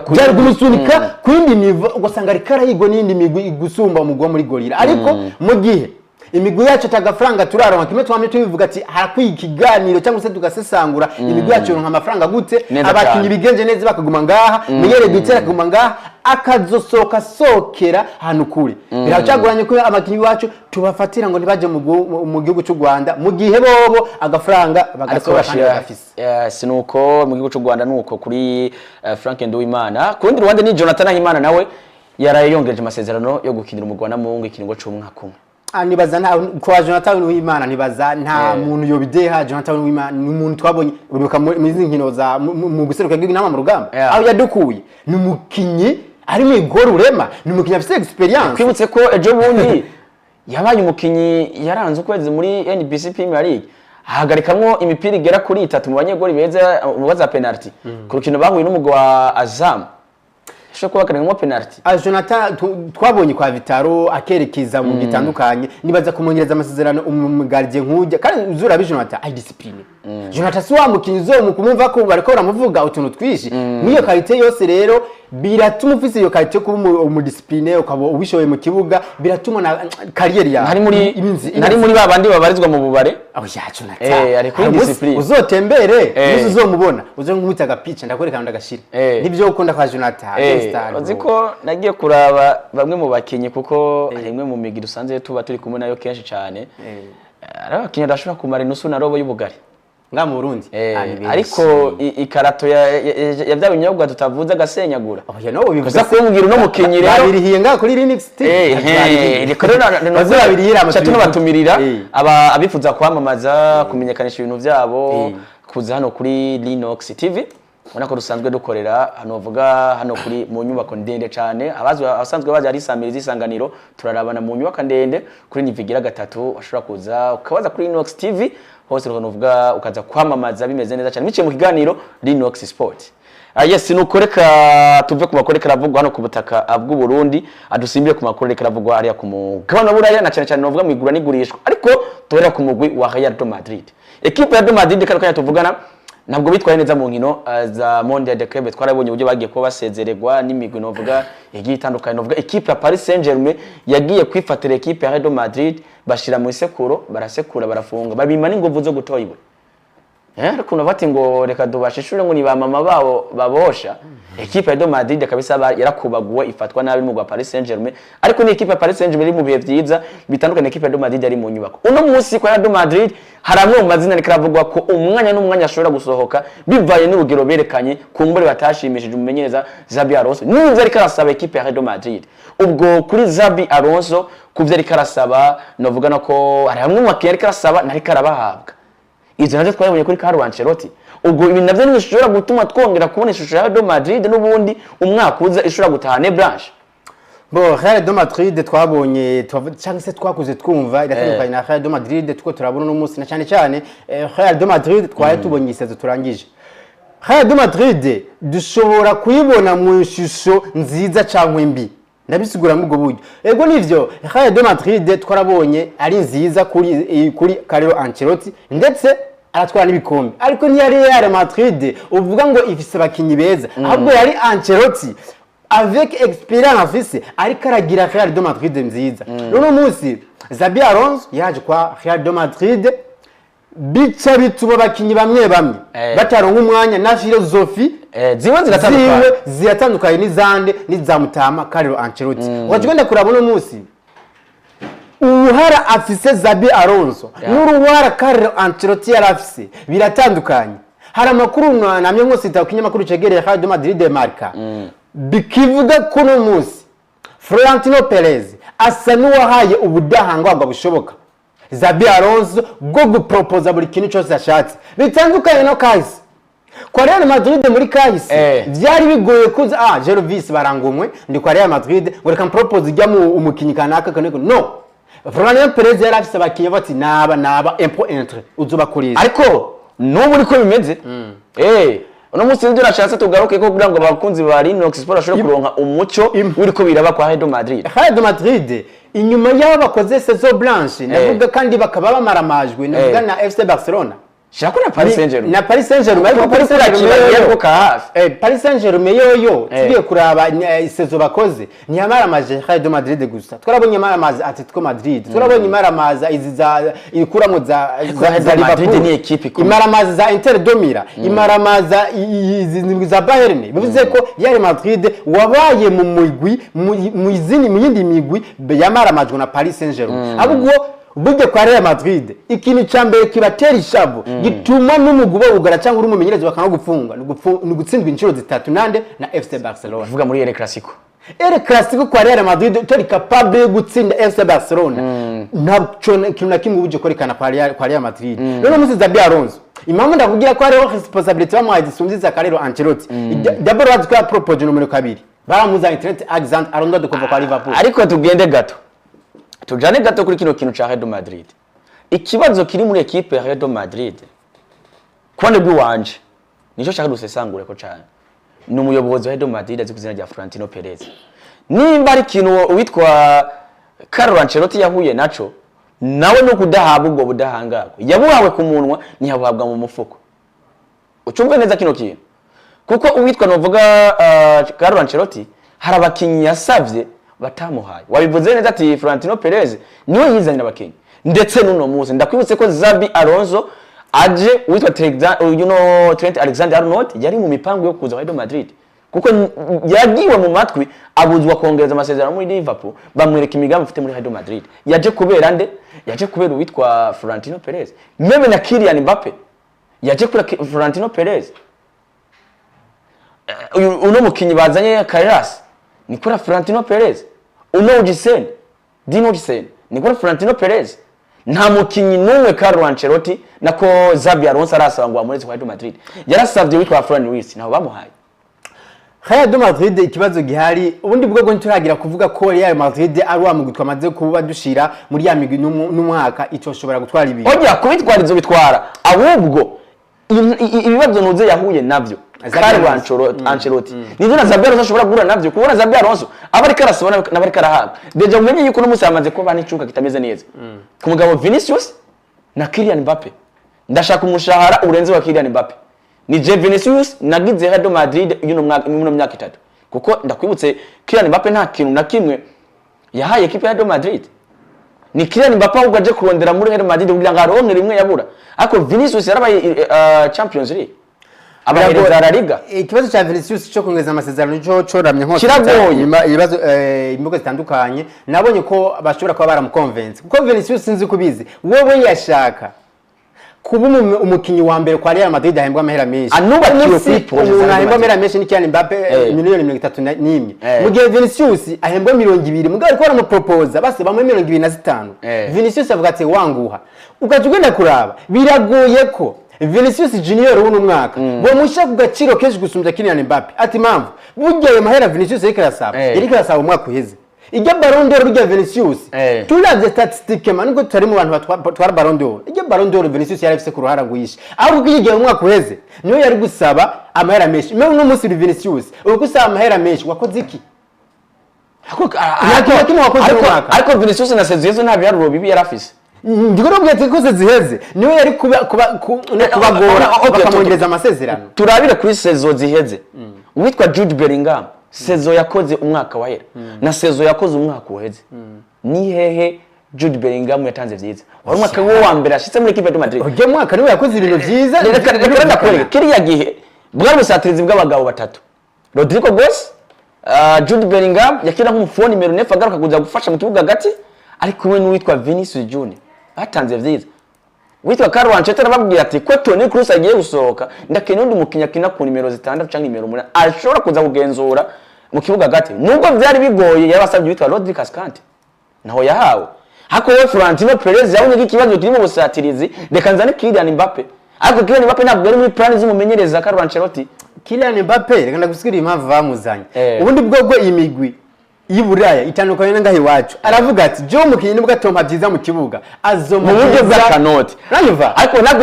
natwe rero azoma byiza hanze y'ikibuga ariko natwe hano turi mu kibuga turi mu kibuga mu kibuga buriya baba bashaka amafaranga Kylian Mbappe kiretse ko ajya butasuye bitagenze neza nta muntu atemera ko Kylian Mbappe ari umustar nta muntu atemera ko Kylian Mbappe avuye kwa Paris yumvire Kylian Mbappe avuye kwa Paris Saint-Germain na president wa France anze guhaguruka erega umvirizigana hano kiri hano keza hano kiri nikuva Kylian Mbappe ntabwo ari umukinyi mubi sivyo kurundi ruhande Vinicius nawe umukinyi mubi abo ikibazo hano kiri nuko gushaka kurutisha Kylian Mbappe kuri Vinicius umva uko umviza gato egize nabyo biza kwica effective ni biza kwica no duo yabo barabanze kubaka kuko mu gihe umushize hejuru y'uwundi ugaca unabiherekeza n'amajambo mu gihe undi avuga ati je nije haye vyiza equipe ya Madrid biraza kwica kwa kunywana reka hano tuza guhagarara kurusha kunywana kuri abasore babiri mbe mu gihe bazobakira umwe bati ndemeza mugenzi wanjye ndemeza mugenzi wanjye ntubona yuko bishobora kuza gutuma ino equipe ya Madrid mu busatirize kuri kote yo gutsinda biganuka navuga na cyane ko Kylian Mbappe we sinzi ko tuvyemeranya aramaze kuba yerekana ko ari umu egoiste yashitse imbere ubundi bwobwo uyu mugabo Xabi Alonso muri philosophy ziwe yarerekanye ko umukinyi atazokina ndetse cyangwa se akina ivyo yamutegetse collectivity kuvuga iki uraja hanze y'ikibuga bitandukanye na Carlo Ancelotti Carlo Ancelotti yari wamumenyereza novuga ati wowe uri umustar kira tutagize ikibazo kimwe ruvuga ati ntugwa mu kibuga ntuva mu kibuga twarabonye ko Xabi Alonso naceje twabonye muri gikombe cy'imigwi Kylian Mbappe urabona ko bari kubona Vinicius ndetse na Jude Bellingham iyo batakaje umupira hariho novuga modification habaye baraja muri zone yabo bakadefanda bitandukanye no kuri area Carlo Ancelotti kuri area Carlo Ancelotti warabona ko Real Madrid bari ko barayataka mugo gasanga Kylian Mbappe arahagaze Vinicius ari kuri wing arahagaze mugo no musigendura kuri area Xabi Alonso iyo Real Madrid itakaje umupira bakina gute bacaba muri filozofi kuri uno musi Xabi Alonso akakinisha 3 à 5-3 bacaba muri filozofi ya 3 mba Chouameni yari karakina nk'umukaseri acaja inyuma Jude Bellingham Vinicius Junior Kylian Mbappe basanga muri mediane bakeya Sinombe niyo mpamvu niko ndakubwira ati Xabi Alonso yarahinduye ibintu byinshi kwa Real Madrid na cyane mu kujanye no kwataka iyo batakaje umupira bivuze ki rero no musi Xabi Alonso ikintu no musi amwe batogikemura gishobora kumenya intambamye ni hagati mu kibuga Real Madrid irafise abakinyi benshi hagati mu kibuga irafise Dani Ceballos irafise Kamavinga irafise Jude Bellingham irafise akagangu gato community Aldegré mugamwa aba bose byanka bikunda bategeze gusugoramwe abakinyi bake basore bazane umukinyi umwe azamishusho gato ya Toni Kroos nico rero hanini twako turashikako Toni Kroos wenye neravuna akagoye equipe ya Madrid arabwira ati turakeneye mu numero 8 afise profile nk'iwanje ashobora kuza kugenzura urukino kuko ndakwibutse ko witwa Toni Kroos ni umwe mu bakinya ashobora gutuma equipe ya Madrid ikinyi bari nyaruka canke bakina Baron uvuga yikwega mu kugenzura urukino siravyumva arababwira ati simbire kwa Stuttgart muzane tu Angelo Stiller no munsi kwa Florentino Perez yavuze ati sindamubona mu migambi eske ntumubona mu migambi uyu mugabo urakivuze neza ni kuvuga ko abonye ko amafaranga ari menshi arabwira ko ntamubona mu migambi ariko ugenda kuraba mbega ko ntamubona mu migambi abakinyi vise bwo bari capable ko bakiganira La Liga bahiganire UEFA Champions League bahiganire Super Coupe Copa del Rey kuko kwa Real Madrid uri mumenyereza ugiye gusinya ivyo bikombe byose bo bwaba babishaka mbega ko babishaka eske abakinyi bako barapropose ariko barababa no musi ndiko ndabona babashaka ngo Enzo Fernandez wa Chelsea ari ku miliyoni 150 binagoye cyane kasohoka kwa Chelsea Zubimendi Arsenal yabo batwaye yari muri ere yo kuja kwa Real Madrid Arsenal ikiraza itangira amafaranga akwiye none musi nyimbo warasohoye Casemiro inyuma y'imyaka 2 itarenze ucusora Toni Kroos ucusora na Modric mukatuzi mu Real Madrid igitiyo yabo nta mugwi numwe bahura bayitiriye hari bitwara neza birangombwa ari kwa Real Madrid kuko uri kabiri bahakemuye Dean Hudson kuri muri defense centrale aisawa kuri gatatu ko bazani Carreras hagati mu kibuga nivyo barazanye uyu Masatuano harakiniye umukinyi umwe nimba Chouameni nimba uyu mugabo uyu Dani Ceballos agurishwa nimba Kamavinga agurishwa bazani nimba ari 50 miliyo bazikure muri bid barihe nimba bazana Enzo Zubimendi yo nibikunda nimba bazana undi mukinyi mugabo myiza ashobora kuza kwa Real Madrid ati nije njerukino ndarunyarutsa ndarugira rubisi cyangwa ndaza kudebloka situation ataruko Real Madrid biracagoranye nuko kwa Real Madrid donako bikigoranye na cyane mu vyigura anigurisha umumenyereza nako batari karahabwa abakinyi ariko arasaba kumbure Mercato iracuguruye idisha ryigura nigurisha cuguruye kumbure arashobora kuzomuhamwe yifuza kandi equipe ya Real Madrid itwara neza kurundi Rwanda n'equipe FC Barcelona equipe FC Barcelona mu masari imbere baraza kubaberekana ku mugaragaro Marcus Rashford FC Barcelona bamwe nabandi na cyane abafana pana bakunze umupira ko umufana umukunze umupira biratandukanye Marcus Rashford twabonye ni umukinyi novuga ati akiri muto kandi twatuzi ko ni umukinyi ari muri academy ya Manchester United kuva awita ujya mwana yari kwa Manchester United avuye kwa Manchester United araduga ariko imibereho yiwe cyangwa se ukuntu bagiye barabana n'abamenyereza nivyo bitagiye kuba bimeze neza bacu baramutiza mu kwa mbere bazi kwamutije kwa Aston Villa ariko no kwa Aston Villa ntabwo vyagenze neza umunsi yerekeje kwande ariko yarabafashije kuronka qualification cyane yarafashije kuronka qualification ariko kwa FC Barcelona mwumva ikintu kimwe Uje FC Barcelona yagize inguvu nyinshi cyane yo kuzana Marcus Rashford ahubwo Marcus Rashford niwe yarafise icyumviro cyo kuja kwa FC Barcelona narijya abona mu Bwongereza bitari ko imera neza iyo mvire yarahembwe imiliyoni zigera ku 16 z'amapound apazi z'amapound yemeye kuzigabura azohembwe imiliyoni zigera ku 10 byose babiteranyije imiliyoni 10 kwa FC Barcelona ukagenda kuraba burya FC Barcelona niwe novuga ati avyungukiyemo bito uyu Rashford niwe vyungukiyemo gusuma ko FC Barcelona ivyungukiyemo kuko nimugiye kwa FC Barcelona numugwi mwiza umugwi umukinyero wose ashaka kwifuza gukinira uyumvire Manchester United iragutaye Aston Villa iragutaye uciro umugwi mwiza nka FC Barcelona Marcus Rashford woreka kunezerwa gute abwo rero nakadukeza kwa Marcus Rashford ho kuyadauta yadauta mu group ya FC Barcelona Hansi Flick ntazava mu buriri cizeye kuko no munsi bagiye gukinana na Lamine Yamal bagiye gukinana na Lewandowski Rafinha uko Lewandowski wewe biko biravugwa ko umuzozi musimbura ari Ferran Torres hama uyu mugabo uyu Rafinha acaza abo mu ataka dosuti et puis Marcus Rashford acaza akine ku ruhande rw'ibubamfu hama uzoza baragomborana n'uyu umugabo afite 36 Robert Lewandowski biragoye ko ashobora gukina La Liga UEFA Champions League Copa del Rey n'ibindi rero Rashford bwana nkeraheza mu gihe yo kwitwara neza iyi ntuze arose iyi Oscharonse akayivyaza umusaruro arashobora kuzokwibagizwa amarira yose yarize kwa Manchester United ubwo ku mukenyi FC Barcelona ikunze kubikoresha wabane 2-3-1 ubwo nizishobora kubona izajya Marcus Rashford ishobora guta mu karambara umugabazi ku izina rya Dani Olmo n'uta Pablo Gavira ivyo byose Dani Olmo na Gavi ndavyibaza kubona Gavi araza gukina ku nimero 10 kugira ngo aje gufasha ya high pressing ya imwe no mugabo n'umugabo Lewandowski datanga witwa Pablo Gavira ari point for yiwe cyane n'uburi ni kuri novuga kuri pressing ni Rafinha, tuza kubona Rafinha twabonye muri Leeds, twabonye muri equipe ya Stade Rennes mu gihugu cy'Ubufaransa akina ku nimero 10. Uno munsi dushobora kuza kubona kandi akina ku nimero 10 kwa FC Barcelona. Ku ruhande akaza kuba gatiwe na Marcus Rashford ndetse na Lamine Yamal. Kandi wibuke ko kwa Rashford ndetse na hano kuno mugabo azi kuzina rya Rafinha, umugabo azi kuzajya Dani Olmo arakina ubundi bwobwo kivuze neza. Ibinyamakuru bigiye bitandukanye biravuga ko systeme ya Hansi Flick wagivuze neza kwicenda ho nuvuga usimbura uyu Ferran Torres kandi ahani indiscutable. Ku ruhande birumvikana CBL Lamine Yamal, kundi ruhande ni Marcus Rashford. Rero kibazo gari ni ku numero 10 ataka dosuti Dani Olmo n'uyu Gavi haba vraiment barariska kuzoza baragombora bari kuzotangura birumvikana ko ari umunya Brazil Rafael Diaz Belori Rafinha. Yes nuko kwa FC Barcelona nako bagiye kwa kiningino zigera kuri 3 novuga muri pre-season agikana n'umugwa wa Seoul FC ndetse bazokina n'umugwa wa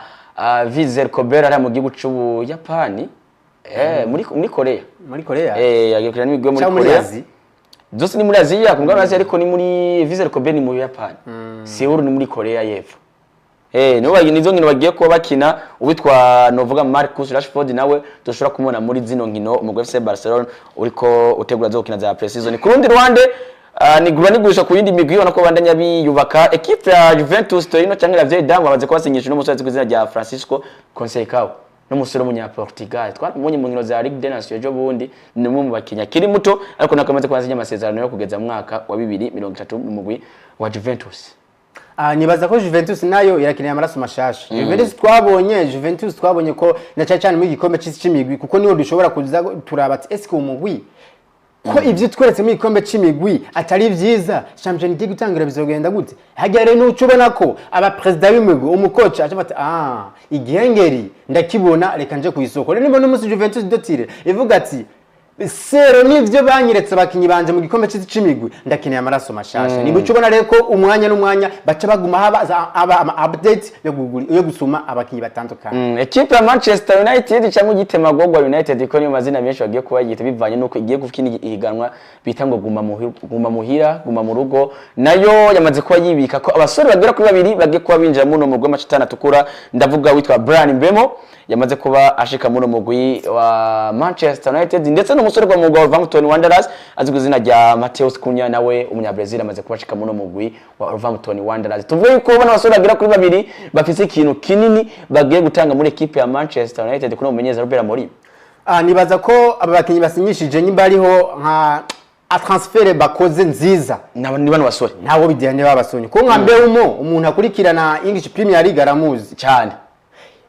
ukatugenda kuraba no munsi ntushobora kuvuga English Premier League uko byabiri kose udashize izina rya Manchester United uko Manchester United iri muri ya migwi yatumye English Premier League imenyekana nuko kigenda kuraba mbega kahise ko kadutegurira kazoza Manchester United no munsi meze gute ni hazeho yumvira Manchester United iri muri ya migwi niza ku mugabane wa nuvuga mu gihugu cy'Ubwongereza ariko ikacarangiza championa iri mu bibanza bya 10 ukatugenda kuraba ko baguze bakinyi nzosora nde ninjigende kandi baguze abakinyi tuvyemeranye na mazina turabona ariko aravugwa soka kwa Manchester United bivuze iki kubera Manchester United isanzwe ifise amafaranga ntaco ruzina bagiye bakinyi bose boguma hajya ariko kuba ariko baragura abambaye umuntu cyane kubataka no migori ntibayibagira no migori no kwa Andre Onana bitavuze ko mu garde myiza ariko hari ibintu bimwe Andre Onana ubona ko iyo yaravise backup myiza wiwe Andre Onana ibintu hatu utumwe bake kuri Andre Onana ari kwijajara ari kwijajara mu gihe abona ati je suis boss nico nokora byose neje nzotangura je suis titulaire indiscutable mu gihe rero no musi Ruben Amorim tubona ariko arubaka Marcus Rashford ko nako byanse ariko Ruben Amorim no kutagenda muri Sporting Portugal azana ubu Victor Gyökeres ko bari babanye naho ndabona ko habaye gusamara ariko ni transfer Manchester United ikirakora barashobora kuza bakibagiza amarira barize abakunzi ba Manchester United. Ubwo kuzana Bryan Mbeumo na Mateus Cunha tubone ko equipe Manchester United igiye kuva mu bibazo byose birashoboka ariko sibo boza baca abantu babiri baca baza ngo baje guhindura squad irigizwe n'abantu 40 ariko bazoza mu bandi kandi Ruben Amorim icyo namonye ko cyoco bivanye na filozofa kinishi hamwe bakuyadabuta neza aba bambemo cyane cyane mbemo vraiment n'uwo mukinyi twabonye myiza kandi basumye neza ariko no mizamu batayibagira kwa Manchester ariko ndakwibutse ko n'uburongozi bwa Manchester United buri mu bimwe bituma tubona akajagari muri equipe ya Manchester United kuko nimba tuheruka kubona equipe ya Manchester United nziza twayibonye kuri Alex Ferguson twongera kuza kubona Mourinho ajya gusanasana abajikana mu gana ca kabiri baronkine itikeo kina Champions League tuze kubona kandi kuno mumenyereza yaravuye mu mugwa Morde ndavuga no mumenyereza Ole Gunnar Solskjaer nawe yaraje arubaka equipe Manchester United ariko biza kuyangara kwiza agiye mumenyereza azi kwizina Erik ten Hag yajavuga ati Cristiano Ronaldo sohoka mu gihe Cristiano Ronaldo rumukinyi yatsinze ibitsindo byinshi mu byo mwaka muri equipe Manchester United yasabwa ahubwo kuzanirwa backup kuzanamo n'abakinyi bagenda gufashanya nawe kwande kubusatirizi ntabwo ari Cristiano Ronaldo yari gusohoka bisigura ko yadafata ijambo rya mbere muri vestiaire twabonye kuri ba Desperation bandi ba Jose Mourinho imugiye izina nka Cristiano Ronaldo nawe bari kurengeye nka Ten Hag irevre Cristiano avuga ati je vestiaire naco ndumurejande vestiaire ndashobora kuganiriza mu bakinyi kuko ari ibintu bimwe umenyeza ashobora gukora ku bakinyi kabagwa nabi ariko akaba ari umurejande muri vestiaire ashobora kuvuga ijambo rikumvigo nakubwiye karati kuba ufise amafaranga ukayashora muri football utafise push niba bivuze ko uri umunyamupira rero ni kuvuga abantu bashora amafaranga kwa Manchester United barafise akanoti kuko nyimba ari abantu ba mbere bahembwa amera apana ba mbere nyimba ari abantu bahembwa amahera neza n'abakinyi bakina kwa Manchester United uko tugenda kuraba nyimba Erik ten Hag bari bamwirukanye ujya mu musubirizi wiwe Ruud van Nistelrooy uko cyo ibintu yamenyereje nabo bagaca bakubura directement harya naciye muna kurongozi bwa Manchester United barimo gahazi ahubwo bari guca bafata Ruud van Nistelrooy ako bari bagomwe uyu mugabo Ruben Amorim baza bagakorana kuko yazi gituma ni Ruben Amorim yinjiye muri equipe ya Manchester United atazi acumva haruno Van Nistelrooy nawe yari muri equipe ya Manchester United nk'umumenyereza gira kabiri aza gufata inshingano zo kumenyereza equipe ya Manchester United aratsinda inkino atari nke abahamana n'ubundi buka mu nkino zitanu amenyereje yatsinze inkino zigera kuri 3 anganya rumwe atsindwa rumwe ivyo navyo kuri Ten Hag naje kwatuherutse navyumva aza kubakora vyiza Ruben Amorim araza avuga ati wewe Ruben sohoka mvireyo ndondere bashasha bavyumva isubete muri mushasha utera amabavu yazanye bashasha biwe ariko ivyo batanze wana yuko nubundi resultat zari imbekotika tumurindire ku mwaka w'igira kabiri ubuho yarabonye Manchester United ikaza barari muhaye nubwo yaswe gukorora equipe ya Manchester United ariko kwiyo bakinyage kuri zino rekite mari karakora mu gihe iyo bari karabizanira mu gihe yobona ko bahuye na philosophy ziwe nukuri naho bidehazanye bakinyi beza dushobora kubona equipe ya Manchester United eja ku rundi rugero kurundi ruhande ni equipe ya Arsenal usa nabarangiza nabona yuko uwitwa Mikel Arteta yakubise amakonfre for umugoye novuga y'uburongozi bwa Arsenal akisinya mu gihugu ca Portugal asimbana umusore azi kwizina rya Victor Gyökeres umwe mu bakinyi batsinze ibisindo vyinshi hano ku mugabane wa Buraya umwe mu bakinyi batsinze ibisindo vyinshi miganwa ya Premier League mu gihugu ca Portugal iko mu Sporting Portugal kano kanya tuvugana inyuma kuzana Martin Zubimendi uno musore yamaze kubashika muri equipe ya Arsenal de Gunners Arsenal ariko aramakuru menshi buriya niko ndabona ko transfer y'uyu Victor Gyökeres ataraba official kiretse ko ibice nko 80% bimutransfera kwa Arsenal yamaze kuba birangira hamwe byamaze kuba birangira nibaza nyimba ari deal yoba imeze neza wa mugabo ngo here we go done nibaza ko Arsenal nimba hari imyaka igera kuri 3 twabonye Arsenal ikina tamu numero 9 bafise kiri mu kintu cabakozeko Arsenal yamyikina ubona hagati mu kibuga nimba ari ahantu hambere Arsenal izi gusuma ni hagati mu kibuga mugo ko raba eske mu numero 9 kuno munsi tubona imigwi myiza iri kirekina ifise ba numero 9 ninde ni wa mukino utaya centre cyangwa umwe rero kinira byiza umutwe umwe ukavyara igitsindo akaguma hajya akagora aba defenseur turabonye aba Isaac turabonye aba Benzema turabona ababaki uyu mugabo Serugilasi turabona uyu Karim Benzema Harry Kane ni mu gihe ufise numero 9 de formation de métier myiza naco buzuma gwa utitwara neza mu gihe ufise aba winga bagoze centre mu gihe ufise abakiri bakina hagati baguha izo passes decisive na wa mu creativity ndavuga numero 10 n'ufise rero no munsi uyu Odegaard ukazoba ariko uhereza imipira uyu mugabo Victor Gyökeres kurundi undi ariko Saka Saliba ari inyuma yazibiye Monami iyi Arsenal twabonye yagize Fise Declan Rice Odegaard twabonye yagize uburobe Real Madrid muri burya buryo ikavamo ego muri UEFA Champions League isezerano na Paris Saint-Germain ariko ubona ko habuze gato nayo irengane ntaco buza Arsenal iyobowe na Mikel Arteta mu mwaka uza cyangwa umwaka tugiye gukuzamwo atoba ari Arsenal izoze gutanga ijambo ko imigwi bahanganye muri English Premier League atizoza gutanga akazi gakomeye uko mbona bayitege pe. Yes nuko turangirize kuri equipe ya Chelsea the Blues nabona ko bamaze kuba bajari kwa Leipzig kubaza ivy'umusozi kwizina rya Xavi Simon. Chelsea the Blues abakinyi ifise urabona ko barafungura ariko nibahaga burya nibaro imigwi ifise squad ndende Chelsea the Blues irimo ifise abakinyi bagera ku 80.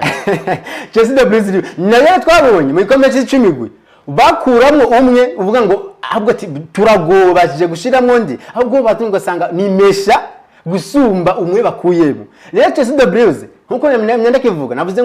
ngo Manchester United ifise novuga uburyo bwo kuzana abakinyi bashatse sinibagiye na Chelsea uko nyuma ufise abahungu ba Cole Palmer Enzo Fernandez hajya ukaba ufise buri mukinyi mwiza ashaka kwa Manchester United kwa Chelsea bamugura ntacobuza na Chelsea twabonye byase muri Premier League muga mu kambe c'imigwi twabona itanze jambo kandi gasezerera wari umugwi mwiza kwisi ndavuga Paris Saint-Germain ko twayifasha Champions League usezerera imigwi myiza mushika no munsi batwaye Mondial de Club